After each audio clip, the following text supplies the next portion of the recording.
ಹರೇಕಳ ಗ್ರಾಮ ಪಂಚಾಯತದ 2022-23 ಸಾಲದ ಸುರುತ ಗ್ರಾಮ ಸಭೆ ಕೈತಲ್ದ ನ್ಯೂಪಡ್ಪು ಸರ್ಕಾರಿ ಪ್ರೌಢಶಾಲಾ ಸಭಾಂಗಣಡ್ ಶನಿವಾರ ನಡೆದನು. ಗ್ರಾಮ ಪಂಚಾಯತ್ ಅಧ್ಯಕ್ಷರು ಬದ್ರುದ್ದೀನ್ ಗ್ರಾಮ ಸಭೆದ ಗುರ್ಕಾರ್ನ ವಹಿಸದು ಗ್ರಾಮಸ್ಥರ್ನ ಪ್ರಶ್ನೆ ಅಭಿಪ್ರಾಯಲಿನ್ ಕೇಂದ್ರ ಪ್ರತಿಯೊಂಚೆಕ್ಲ ಸಮಾಧಾನ ಉತ್ತರಿಸಾಯರು. ಇಲ್ಲಿ ಇಜ್ಜಾಂದಿನಕ್ಲೆರ್ದು ಅತಿ ಹೆಚ್ಚ ಅರ್ಜಿ ಬೈದನು. ಸರ್ಕಾರದ ಮೀಸಲಾತಿ ಆಧಾರಡ್ ಇನ್ನಿಟ್ಟು ಅಚ್ಪತ್ತೆನ್ಮ ಜನಕ ನಿವೇಶನ ಹಂಚಿಕೆ ಮಲ್ಪುವ ಒಂಜು ವೇಳೆ ಇನ್ನಿಟ್ಟು ಆಯ್ಚಿನ ದಾಂಡ ಚೀಟಿ ದೆತ್ತದು ಫಲಾನುಭವಿಯನ್ನು ಆಯ್ಕೆ ಮಲ್ಪವಂಡು ತಿರುಪಾಯರು. 394 ಅರ್ಜಿಗಳು ಈಗ ಬಂದಿದೆ. ಅಂದರೆ ಈಗ ಪ್ರತಿಯೊಂದು ಗ್ರಾಮ ಸಭೆ, ನಾನು ಪಂಚಾಯತ್ ಸದಸ್ಯನಾಗಿ 7 ವರ್ಷ ಇಲ್ಲಿಗೆ, ಪ್ರತಿಯೊಂದು ಗ್ರಾಮ ಸಭೆಯಲ್ಲಿ ಬರುವಂಥ ಒಂದು ದೊಡ್ಡ ಇದಾಗಿರ್ತದೆ, ನಿವೇಶನ ಕೊಡಲಿಲ್ಲ ಅಂತ. ನಾವು ಹೇಳಿದಾಗೆ ಅಷ್ಟು ಸುಲಭದ ಕೆಲಸ ಅಲ್ಲ ನಿವೇಶನ ಕೊಡುವುದು. ನಿವೇಶನ ಪಟ್ಟಿಯನ್ನೇ ಕರೆಕ್ಟ್ ಮಾಡೋದಿದ್ರೆ ಅಷ್ಟೇ ಇದು ಉಂಟು. ಇದರಲ್ಲಿ ಮುನ್ನೆ ಕೊಟ್ಟ ಅರ್ಜಿಯಲ್ಲಿ ಅದೊಂದು ಕಂಪ್ಯೂಟರ್ಗೆ ನಾವು ಪಟ್ಟಿಗೆ ಹಾಕಬೇಕಾದ್ರೆ ಒಂದು ರೇಷನ್ ಕಾರ್ಡ್ಗೆ ಒಬ್ಬರೇ ಬರುವುದು. ಕೆಲವು ಕಡೆ 4-3 ಅರ್ಜಿಗಳನ್ನೆಲ್ಲ ಕೊಟ್ಟಿದ್ದಾರೆ. ಅದು ಯಾವುದನ್ನು ನಾವು ಈಗ ಟೋಟಲಿ 394 ಪಟ್ಟಿಯನ್ನು ನಾವು ಇದು ಮಾಡಿದ್ದೇವೆ. ಅದರೊಟ್ಟಿಗೆ ಕಳೆದ ಸಾಲಿನಲ್ಲಿ ನಾವು ನಿವೇಶನಕ್ಕೆ ಬೇಕಾದಂತಹ ಜಾಗವನ್ನು ಗುರುತು ಮಾಡಬೇಕಂತ ಹೇಳಿದಾಗ ನಾವು 2 ಸರ್ವೆ ನಂಬರನ್ನು ಮಾನ್ಯ ವಿ ಅವರಿಗೆ ಒಮ್ಮೆ ಹರೇಕಳ ಗ್ರಾಮದ ಎಲ್ಲ ಸರ್ವೆ ನಂಬರನ್ನು ಕೇಳಿದ್ವಿ. ಪುನಃ ಅದರಲ್ಲಿ 2 ಸರ್ವೆ ನಂಬರನ್ನು ಸರ್ವೆ ಮಾಡಲಿಕ್ಕೆ ನಾವು ಇದು ಕೊಟ್ಟಿದ್ವಿ. ಅದರ ನಂತರದಲ್ಲಿ ಉಳ್ಳಾಳ ತಾಲೂಕು ಅಂತ ವಿಭಜನೆ ಆದ ನಂತರ ಪುನಃ ಒಂದು 2 ತಿಂಗಳಿಗೆ ಮುಂಚೆ ಸಹ ವಿ ಅವರಿಗೆ ಅರ್ಜಿಯನ್ನು ಸಬ್ಮಿಟ್ ಮಾಡಿದ್ದೇವೆ.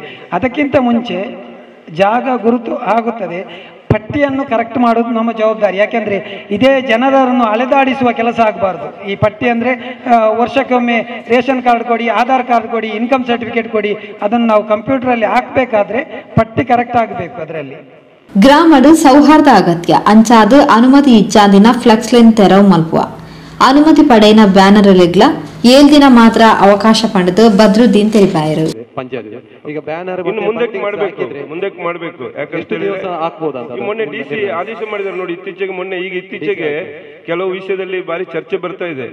ಅದಕ್ಕೆ ಮೊನ್ನೆ ಡಿಸಿ ಯಾವುದೇ ಮುಲಾಜಿಲ್ಲದೆ ಆದೇಶ ಮಾಡಿದ್ದಾರೆ, ಪಂಚಾಯತ್ ನೀವು ಹೋಗ್ಬೇಕು, ನಾವು ನಿಮಗೆ ರಕ್ಷಣೆ ಕೊಡ್ತೀವಿ, ನೀವು ಪಂಚಾಯತ್ನವ್ರು ಹೋಗೋ ನಿಮಗೆ ನಮ್ಮನ್ನು ಕರೀರಿ, ಸರ್ ಇಂಥ ಕಡೆ ಇದೆ ನಾವು ಹೋಗ್ಬೇಕು, ನಾವು ಬನ್ನಿ ಅಂದ್ರೆ ನಾನು ಇಮಿಡಿಯೇಟ್ ಪೊಲೀಸ್ ಕಳಿಸ್ತೀವಿ ಅಥವಾ ನಾವೇ ಬರ್ತೀವಿ. ಅಂದ್ರೆ ಎಷ್ಟು ದಿವಸ ಹಾಕಬಹುದು ಅಂತ ಅದು ಪಂಚಾಯತ್ ಇದೆ, 3 ಪಂಚಾಯತಿ ಒಳಪಟ್ಟಿದೆ ಫೈನಲ್. ಪೊಲೀಸ್ ಇಲಾಖೆ ಇಲ್ಲ ಪಂಚಾಯತ್ ನೀವು ಪರ್ಮಿಷನ್ ಅನ್ನು ತಗೊಳ್ಬೇಕು. 7 ದಿವಸದವರೆಗೆ ನಮಗೆ ಇದುಂಟು. ಮತ್ತು ಅದರಲ್ಲಿ ಇನ್ನೊಂದು ಕಂಡೀಷನ್ ನಾವು ಮೆನ್ಷನ್ ಮಾಡಿದ್ದೇವೆ. ಇದರದ್ದು 100 ರೂಪೀಸ್ ನಮ್ಮದು ಬ್ಯಾನರ್, ಇದು ಜಾಸ್ತಿ ಏನಿಲ್ಲ. ಮತ್ತು ಅದರಲ್ಲಿ ಪಂಚಾಯತಿಗೆ ಎಷ್ಟೋ ಇದಕ್ಕೆ ಮಾಡಬೇಕಾದ್ರೆ ತೆರವುಗೊಳಿಸದಿದ್ದರೆ ಆ ತೆರವುಗೊಳಿಸುವವನಿಗೆ ಮಜೂರಿ ಕೊಡಬೇಕಲ್ಲ, ಅದನ್ನು ಯಾರು ಅಲ್ಲಿ ಬರ್ತಾನೆ. ಇಲ್ಲದಿದ್ದರೆ 2ನೇ ಕಂಡೀಷನ್ ಏನು ಹಾಕಿದ್ದೇವೆ, ಇನ್ನೊಬ್ಬ ನೆಕ್ಸ್ಟ್ಗೆ ಪರ್ಮಿಷನ್ಗೆ ಬ್ಯಾನರ್ಗೆ ಬರ್ತಾನಲ್ಲ, ಆವಾಗ ಅವನಿಗೆ ಪರ್ಮಿಷನ್ ಕೊಡುವುದಿಲ್ಲ ಅಂತ. ಅಂದರೆ ವಿಷಯ ಇಷ್ಟೇ, ಅವರು ಹೇಳಿದಾಗೆ ಹಬ್ಬಗಳು ಬೇರೆ ಬೇರೆ ಜಾತಿಯವರು ಧರ್ಮದವರು ಬರ್ತದೆ. ನಮ್ಮ ಗ್ರಾಮದಲ್ಲಿ ಸೌಹಾರ್ದತೆಯಿಂದ ಬದುಕುವುದು ನಮಗೆ ಮುಖ್ಯ. ಎಲ್ರಿಗೂ ನಾವು ಪರ್ಮಿಷನ್ ಅದರಲ್ಲಿ 7 ಡೇಸ್ ಉಂಟು. ಅದು ಇದಕ್ಕೆ ಅಭಿವೃದ್ಧಿ ಕಾಮಗಾರಿ ಮಾಡಿದ್ರು ಅದಕ್ಕೂ ಬ್ಯಾನರ್ ಇರುವುದಾದ್ರೆ ಇದೆ. ಈಗ ಹೇಳಿದಾಗೆ ಎಲ್ರಿಗೂ ಇದರ ಮಾಹಿತಿ ಇರಲಿಕ್ಕಿಲ್ಲ. ಈಗ ಇದಾಯ್ತಲ್ಲ, ಯಾರು ಬ್ಯಾನರ್ ಹಾಕಿದ್ರು ಪಂಚಾಯತ್ ಮುಖಾಂತರ ಬಂದು ಒಂದು ಪರ್ಮಿಷನ್ ತಗೊಳ್ಳಿ, 7 ದಿವಸವರೆಗೆ ಅದಕ್ಕೆ ಇದೊಂದು ಬಂಟಿಂಗ್ ಸಹ ಅದೇ ರೀತಿಯಲ್ಲಿ ಉಂಟು. ಒಂದು ವೇಳೆ ನಿಮ್ಮಲ್ಲಿ ನಾವು ಬಂದು ನೋಡಿದಾಗ ಅನುಮತಿ ಇಲ್ಲದಿದ್ರೆ ನಾವು ಮಾಜರ್ ಮಾಡಿ ತಂದು ಪಂಚಾಯತಿ ಹ್ಯಾಂಡ್ ಓವರ್ ಮಾಡಿಬಿಡ್ತೀವಿ. ಅದರಲ್ಲಿ ಯಾವುದು ಫೈಟ್ ಮಾಡುವಾಗಿಲ್ಲ ನೀವು. ಯಾಕಂತ ಹೇಳಿದ್ರೆ ಪಂಚಾಯತಿಯಿಂದ ಅನುಮತಿ ತೆಗೆದಿದ್ರೆ ನಾವು ನಿಮ್ಮ ಹತ್ರ ಕೇಳ್ತೀವಿ ಎಲ್ಲಿ ಉಂಟು ಲೆಟರ್ ಅಂತೇಳಿ, ಇಲ್ಲದಿದ್ರೆ ನಾವು ಅದನ್ನು ಮಾಜರ್ ಮಾಡ್ತೀವಿ. ಅರಣ್ಯ ಇಲಾಖೆದಾಗ್ಲೂ ಅನಾವಶ್ಯಕ ಮರಕ್ಲಿನ್ ಕರ್ತದು ಜನಕ್ಲಿಗೂ ನಿರಲಿ ಇಚ್ಚಾಂದಿಲಕ ಮಲ್ಪೇರು ಪಂಡದು ಸಭೆಟು ಕೇಂದ್ರ ಬತ್ತಂಡು. ಇದಕ್ಕೆ ಉತ್ತರಿಸಾಯಿನ ಅರಣ್ಯ ಇಲಾಖೆದ ಸಹಾಯಕ ಅಧಿಕಾರಿ ಮಹಾಬಲ ಅರಣ್ಯ ಇಲಾಖೆದಾಗ್ಲೂ ಆಯ್ನಾತು ಮರ ನಡಿಯರೆ ಆದ್ಯತೆ ಕೊರಂದುಲ್ಲಿರ್ಪಂಡು ತೆರಿಪಾಯರು. ನಾವು ನಮ್ಮ ಪಟ್ಟಾ ಸ್ಥಳದಲ್ಲಿ ಗಿಡಗಳನ್ನು ನಡುವುದಾದರೆ ಅದಕ್ಕೆ ಪ್ರೋತ್ಸಾಹಕರವಾಗಿ ಪ್ರೋತ್ಸಾಹ ಧನವನ್ನು ಇಲಾಖೆ ಕೊಡ್ತದೆ. 1ನೇ ವರ್ಷಕ್ಕೆ 1 ಗಿಡಕ್ಕೆ 35 ರೂಪಾಯಿಗೆ, 2ನೇ ವರ್ಷಕ್ಕೆ 40 ರೂಪಾಯಿ, 3ನೇ ವರ್ಷಕ್ಕೆ 50 ರೂಪಾಯಿಗೆ, ಒಟ್ಟು 125 ರೂಪಾಯಿಗಳನ್ನು ಪೋಷಿಸಲಿಕ್ಕೆ ಅಂತ ಕೊಡ್ತದೆ.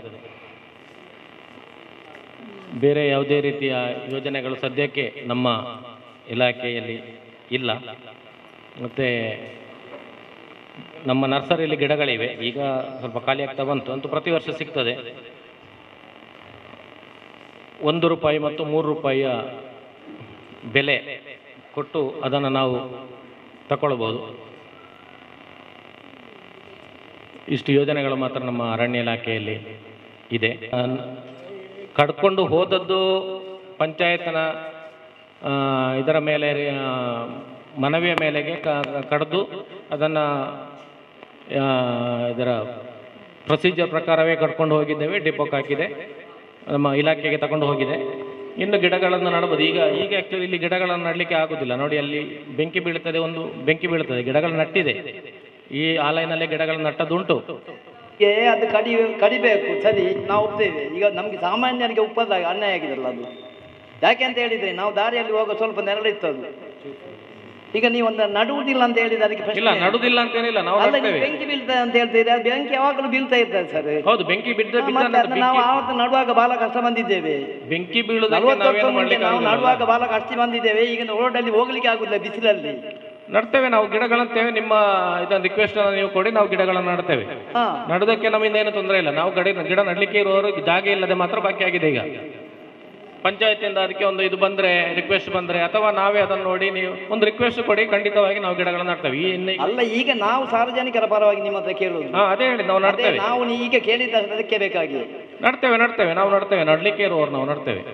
ಕೆಎಸ್ಆರ್ಟಿಸಿ ಬಸ್ಗೆ ಒತ್ತಡ ಪಾರ್ದು ಶಾಸಕೇರ್ನ ಪ್ರಯತ್ನಡು ಬಸ್ ಬತ್ತಂಡಲ ಅವು ಇತ್ತೆ ಒಂಜಿ ದಿನ ಬತ್ತಂಡ 3 ದಿನ ಬರ್ಪುಜಿ ಪನ್ಪಿನ ಆರೋಪಲ ಕೇಂದ್ರ ಬತ್ತಂಡ. ಯಾಕಂದ್ರೆ ಅವ್ರು ಯಾರಿಗೆ ಡ್ರೈವರ್ಗೆ ಕರೆ ಮಾಡ್ಬೇಕಾ, ಬರದಿದ್ರೆ ಯಾರಿಗೆ ಇನ್ನೊಮ್ಮೆ ಗ್ರಾಮ ಸಭೆಗೆ ಗೆಲ್ಬೇಕಾ, ಯಾವಾಗ ಗೆಲ್ಬೇಕು? ನೀವು ನಿಮ್ದೊಂದು ಸಾರ್ವಜನಿಕ ನಂಬರ್ ಕೊಡಿ, ಅವಾಗ ಬಸ್ ಬರ್ದಿದ್ರೆ 6 ದಿನಕ್ಕೆ ಇನ್ನೊಮ್ಮೆ ನಿಂತ್ರೆ ಆದಿತ್ಯವಾರ ನಿಂತ್ರೆ ಅವ್ರು ಫೋನ್ ಮಾಡ್ತಾರೆ ನಿಮಗೆ. ಆಗ ಬಸ್ ಬರ್ತಿಲ್ಲ ಗೊತ್ತಾಗ್ತದೆ. ನೀವೊಂದು ನಂಬರ್ ಸಾರ್ವಜನಿಕ ಒಂದು ಕೊಟ್ಟು ಬಿಡಿ ಸರ್. ಅಲ್ಲ, ಇಲ್ಲಿ ಅವರು ಹೇಳಿದ ಹಾಗೆ ಅವರು ಒಂದು ಮಾತನ್ನು ಬಿಟ್ಟಿದ್ದಾರೆ. ಅಲ್ಲಿ ಅರ್ಧ ಇದನ್ನೆಲ್ಲ ಗಂಭೀರವಾಗಿ ಪರಿಗಣಿಸಬೇಕು. ಯಾಕೆಂದರೆ ನೀವು ಹೇಳ್ತೀರಾ ಡ್ರೈವರ್ ಬಸ್ ಇಲ್ಲ ಅಂತ, ನಿಮಗೂ ಒಳ್ಳೆ ಕಲೆಕ್ಷನ್ ಆಗುವಲ್ಲಿಗೆ ನಿಮಗೆ ಡ್ರೈವರ್ ಕಲೆಕ್ಷನ್ ಇರ್ತಾರಾ? ಇದು ಗ್ರಾಮಸ್ಥರ ಪರವಾಗಿ ನಾನಿಲ್ಲಿ ಮಾತಾಡಬಾರ್ದು, ಆದರೆ ಈ ಬಸ್ಸಿನ ನೋವಿನಿಂದಾಗಿ ತಮ್ಮ ಹತ್ರ ಮಾತಾಡೋದು. ನಮಗೆ ಡಿ ಟಿ ಅವರಿಗೆ ಫೋನ್ ಮಾಡ್ತೇವೆ, KSRT DC ಅವರಿಗೆ ಫೋನ್ ಮಾಡ್ತೇವೆ. ಮಕ್ಕಳು, ಶಾಲೆಯ ಮಕ್ಕಳು ಇಲ್ಲಿ ಹೋಗುವಾಗ ಅವರು ಒಂದು ಕ್ಲಾಸ್ ಇದಾದರೂ ಮಿಸ್ ಆದರೂ ಅದಕ್ಕೆ ನಾವು ಹೊಣೆ ಆಗ್ತೇವೆ. ನೀವು ಈಗ ನಂಬರ್ ಕೊಟ್ಟು ಹೋದ್ರು, ನೀವು ಹೇಳ್ತೀರಾ ಹಬ್ಬಕ್ಕೆ ಹೋಗಿದ್ದಾರೆ, ಡ್ರೈವರ್ ಇಲ್ಲ. ಇದೆಲ್ಲ ಸ್ವಾಭಾವಿಕ ಮಾತು, ಸಾಕಾಗಿ ಹೋಗಿದೆ. ಗ್ರಾಮೀಣ ಪ್ರದೇಶ, ನೀವು ಗಂಭೀರವಾಗಿ ಈ ಗ್ರಾಮಸಭೆಯ ಗ್ರಾಮಸ್ಥರ ಅಹವಾಲನ್ನು ಪರಿಗಣಿಸಿ ಯಾವುದೇ ಒಂದು ಟ್ರಿಪ್ ಕಟ್ಟಾಗದಾಗೆ ನೀವು ನೋಡಿಕೊಳ್ಳುವುದು ನಿಮ್ಮ ಜವಾಬ್ದಾರಿಯಾಗಿರ್ತದೆ ಸರ್. ಅಂಚನೆ ಶನಿವಾರದ ದಿನ ಗ್ರಾಮಸಭೆ ದಿಯರ ಬರ್ಲಿ ಪನ್ಪಿನ ಒತ್ತಾಯಲ ಕೇಂದ್ರ ಬತ್ತಂಡು ಶಿಶು ಅಭಿವೃದ್ಧಿ ಯೋಜನಾಧಿಕಾರಿ ಮಂಜುಳಾ ಸಂಪನ್ಮೂಲ ವ್ಯಕ್ತಿಯಾದ ಸಭೆಟು ಪಾಲ್ಪಡಿದಿದ್ದಾರೆ. ಗ್ರಾಮ ಲೆಕ್ಕಾಧಿಕಾರಿ ಅಕ್ಷತಾ, ಶಿಕ್ಷಣ ಇಲಾಖಾ ಅಧಿಕಾರಿ ಕಿಶೋರಿ, ಪೊಲೀಸ್ ಉಪನಿರೀಕ್ಷಕರು ಯೋಗೇಶ್ವರ್, ಮಹಿಳಾ ಬೊಕ್ಕ ಮಕ್ಕಳ ಅಭಿವೃದ್ಧಿ ಇಲಾಖಾ ಮೇಲ್ವಿಚಾರಕಿ ಶಾಲಿನಿ, ಪಂಚಾಯತ್ ರಾಜ್ ಇಂಜಿನಿಯರಿಂಗ್ ವಿಭಾಗದ ಲಾಯ್ಡ್ ರಾಡ್ರಿಗಸ್, ಕಿರಿಯ ಆರೋಗ್ಯ ಸಹಾಯಕಿ ಶುಭ, ತೋಟಗಾರಿಕಾ ಸಹಾಯಕ ಅಧಿಕಾರಿ ರಚನಾ, NREG ಇಲಾಖಾ ಇಂಜಿನಿಯರ್ ರಾಜ್ಕುಮಾರ್ ಗ್ರಾಮಸಭೆಟು ಪಾಲ್ಪಡೆದು ತಂಕ್ಲೆ ಇಲಾಖೆಗೆ ಸಂಬಂಧಪಟ್ಟಿನ ಪ್ರಶ್ನೆಗಳಿಗೆ ಉತ್ತರಿಸಾದು ತಂಕ್ಲೆ ಇಲಾಖೆದ ತಿಕ್ಕುನ ಸೌಲಭ್ಯದ ಬಗೆಟು ಮಾಹಿತಿ ಕೊರಿಯರು. ಪಂಚಾಯತ್ ಕಾರ್ಯದರ್ಶಿ ತಾರಾಕ್ಷಿ, ಸಿಬ್ಬಂದಿ ಮೊಹಮ್ಮದ್ ನಾಜಿಮ್ ವರದಿ ವಾಚನ ಮಲ್ತೇರು. ಪಂಚಾಯತ್ ಅಭಿವೃದ್ಧಿ ಅಧಿಕಾರಿ ಯಶವಂತ್ ಬೆಲ್ಚಾಳ ಸಭೆ ಸುಧಾರಿಕೆ ಮಲ್ತೇರು.